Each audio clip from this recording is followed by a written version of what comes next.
Bueno, vamos a hablar un poco de mañana, Estados Unidos. antes quisiera hacer una referencia a algo muy importante que va a ocurrir mañana, después seguís vos hablando de lo que está pasando en Estados Unidos.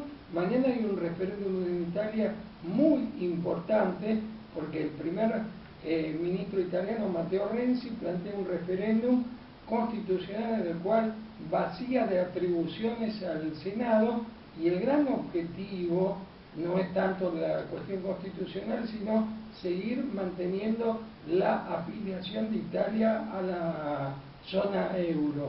Después del Brexit, que significó un coletazo que todavía no se ha medido en su justa dimensión sobre la economía europea, si triunfa el no a Renzi mañana, puede ser una verdadera hecatombe en la comunidad euro.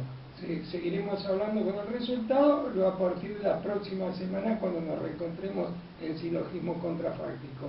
¿A qué querías referirte con lo que está ocurriendo en Estados Unidos? Quiero hacer un poco poner de vuelta. Yo siempre insisto, hago a lo mejor introducciones históricas un poco densas, pero sí, quiero que se entienda un poco mejor. En el año 67 para unos autores y 68 para otros empieza una etapa en la que estamos, histórica, en la que estamos ahora, que es el postfordismo. Una de las caracterizaciones del postfordismo es que en el postfordismo ocurre la valorización financiera del capital.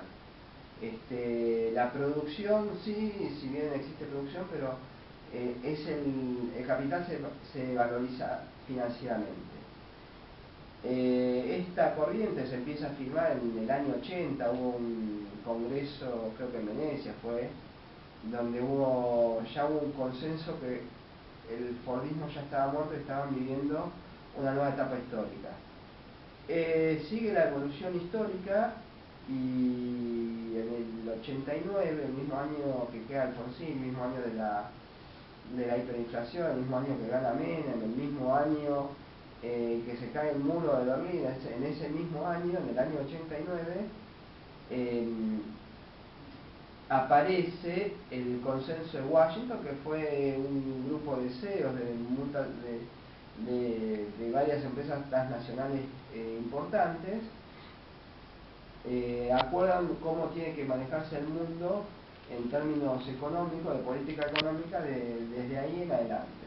El consenso de Washington va avanzando en el mundo, hay diferentes crisis, la crisis del barco tailandés, del tequila, el efecto tequila, la devaluación de Brasil, el efecto caipirinha, hubo también varias devaluaciones, la devaluación de Suecia.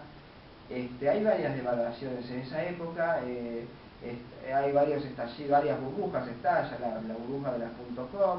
Después hay un escándalo con las auditorías hechas en las empresas, que cuando una empresa cotiza en bolsa tiene que ser sociedad anónima y tiene que haber un auditor externo que dé fidelidad a los balances, que avale los balances. Y hubo escándalos como la empresa Enron, que es la que me acuerdo, pero hubieron varios escándalos como el de Enron en esa época, y que resultó que los balances estaban totalmente truchados. En ese momento desaparece Arthur Andersen como auditor, como uno de los Big Four en la auditoría, Big Four, Big Five, etc., en la auditoría, y bueno, y después siguen las crisis. Está la crisis argentina, algunas crisis más, y en el 2008 es la famosa caída de Lehman Brothers, que es una crisis peor que la década del 30. Yo, haciendo a mano alzada, buscando información en los medios, los países en la Unión Europea, Estados Unidos, Canadá, Japón, etc., los bancos centrales tuvieron que salir a poner alrededor de un número de 18 ceros. Imagínense un número de 18 ceros, $1 trillón, como lo medimos nosotros, para que el mundo, para que sea una especie de electroshock, para que la economía vuelva... Y seguir evitando la caída de bancos, básicamente. Exactamente, vuelva a resurgir. Obama recupera la economía de los Estados Unidos.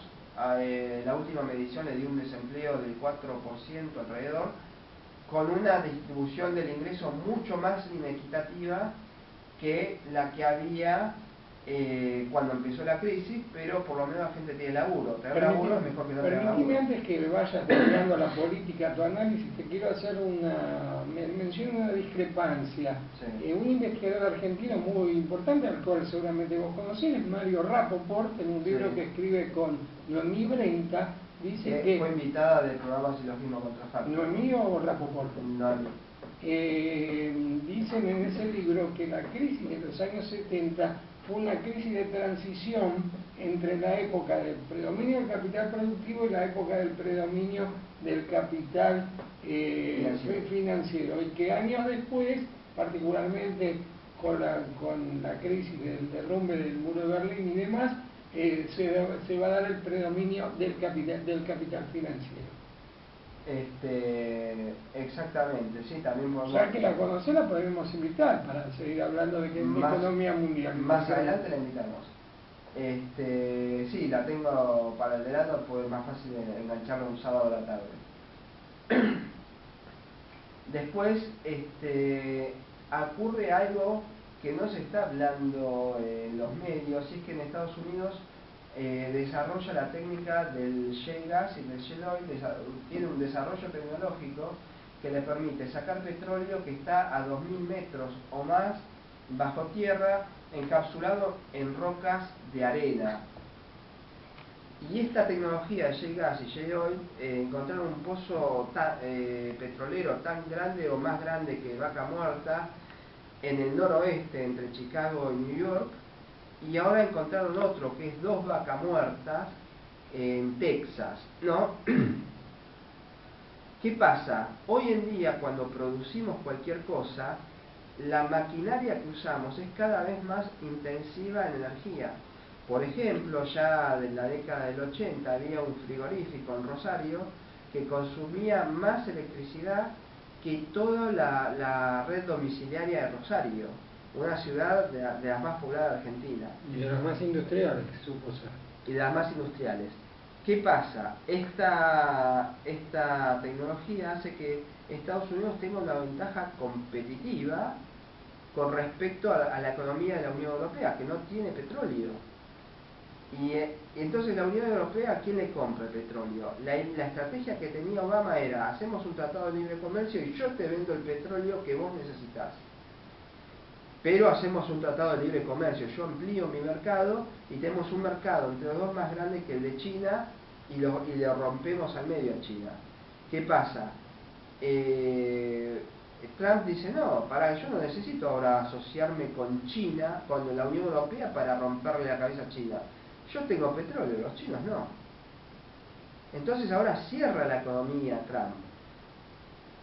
Todos sabemos que la CIA le puso en la década del 80 $3.000 millones a Osama Bin Laden para que funde lo que hoy... Osama Bin Laden. Osama Bin Laden, para que funde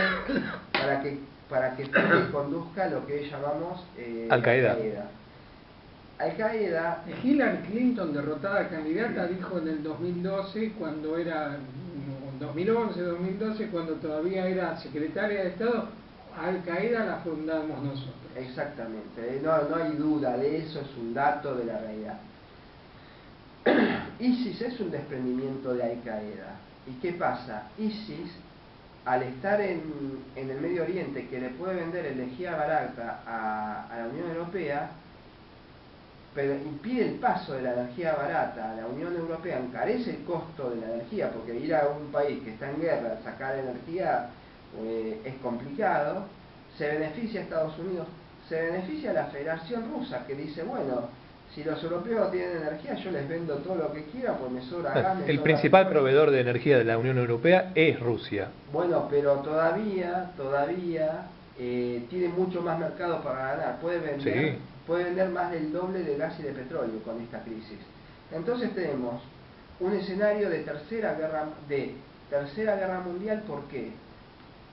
Porque los europeos se quedaron sin petróleo, son dependientes, o negocian con el Medio Oriente, pero el Medio Oriente está en guerra, o negocian con la Federación Rusa, que hay un viejo proyecto de amurallar, o la Unión Europea, el viejo proyecto de Napoleón, si se quiere, de unir Europa desde Portugal hasta los Urales, que no entre bienes importados del exterior, que no entren los chinos, que no entre la Gran Bretaña, que no entre Estados Unidos, y desarrollar ese mercado.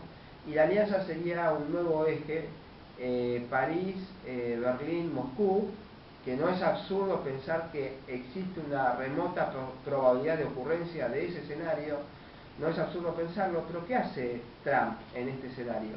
Amuralla a Estados Unidos. Ya el mercado común con la Unión Europea ya está fuera. El Pacto del Pacífico no le interesa. Se va al demonio. Se va al demonio. Está hablando de terminar con el NAFTA. Así que fíjense que Estados Unidos, al ser el mayor promotor de esta etapa globalizadora de la humanidad, ahora va para atrás, y todos los que trabajaron en el resto del mundo para adecuarse a la política de los Estados Unidos se quedan colgados del pincel. Y eso le pega a la economía argentina. ¿Por qué? Porque ahora no podemos venderles a los Estados Unidos, no le vamos a poder vender, posiblemente está en peligro, y un frasquito de jugo de limón. pero está en peligro la cuota Hilton a Europa. O sea, vamos a tener problemas para vender carne. Bienes industriales, como ellos tienen una ventaja competitiva con respecto a nosotros en costos, no le podemos vender. No les interesa que le vendamos. Están exportando en este momento maíz y soja subsidiada a México. Entonces nos rompió el esquema. Y yo lo que veo, la reacción que tuvo la gente, los ministros de este gobierno cuando ganó Trump, fue de una congoja enorme, porque perdieron la brújula, se le perdió todo el imaginario popular, todo el imaginario que ellos tienen, toda la fantasía de cómo es el mundo que ellos tienen en la cabeza, se fue al diablo. Y un problema que tenemos es que este año, posiblemente en diciembre, suba, en este mes, la Reserva Federal suba la tasa. Si sube la tasa el año que viene, vamos a pagar más intereses de deuda externa, porque la tasa de interés de la deuda externa está a tasa variable. Y además van a aumentar la deuda. Van a aumentar, o sea, la deuda nominalmente y los intereses. Claro, y la deuda que contratemos el año que viene va a ser a tasa de interés más alta. Porque además de que Estados Unidos sube la tasa para financiar un plan de infraestructura de 12 ceros, de $1 billón, vos sentado en Europa, si pongo una guita argentina con un gobierno que da malas noticias nada más, con conflictividad social creciente, o pongo una guita de Estados Unidos que va a financiar un segundo plan, es una especie de segundo New Deal lo que está haciendo Trump y desde el Partido Republicano. Bueno, habría que ver si Trump va a cumplir con todas sus promesas de campaña. A mí me suena una especie de Caruso Lombardi de la política. A lo que iba es eso. Eso es lo que Trump dice. Después una cosa es lo que logre o le dejen hacer. Porque también hay... Fíjate que una de las cosas que dijo Trump es que Europa se tenía que pagar su propia defensa. Eso va de punta contra los intereses del complejo militar industrial que vive de venderle a los países de la OTAN. Hay mucho de Caruso Lombardismo. Pasamos a un programa, a un tema musical. Y volvemos. Cortalo.